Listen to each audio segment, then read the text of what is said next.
যখনই আধিপত্যবাদের দোসররা বাংলাদেশ নিয়ে ছিনিমিনি খেলবে, তখনই জুলাই বিপ্লব আমাদের সামনে আসবে। সংগ্রামী ভাইয়ের আমার, যখনই ফ্যাসিবাদের পদধ্বনি শোনা যাবে, তখনই জুলাই বিপ্লব সংগঠিত হবে।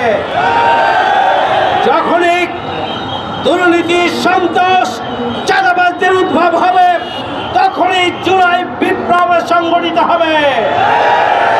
যখনই আধিপত্যবাদের দোসররা বাংলাদেশ নিয়ে ছিনিমিনি খেলবে, তখনই জুলাই বিপ্লব আমাদের সামনে আসবে। যখনই দুঃশাসন, গুম, খুন, আধিপত্যবাদের গণরাজ্য প্রতিষ্ঠার চক্রান্ত ষড়যন্ত্র আসবে, তখনই বারবার জুলাই বিপ্লব, জুলাই অভ্যুত্থান, জুলাই জাগরণ আমাদের সামনে আবারও আসবে, বারবার আসবে, আসতেই থাকবে। যদি জুলাইয়ের চেতনা বাস্তবায়ন করা না হয়,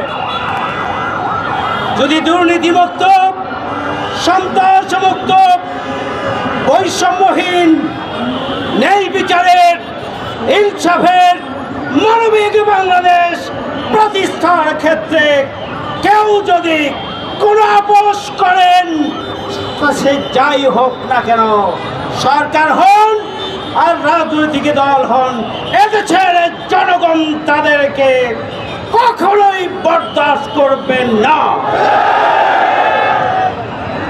সংগ্রামী ভাইয়ের আমার, আমরা ঐক্যবদ্ধ আছি, এদেশের জনগণ ঐক্যবদ্ধ আছে। এদেশের শহীদ পরিবারের সন্তানগুলো, সদস্যগুলো জাগ্রত আছে।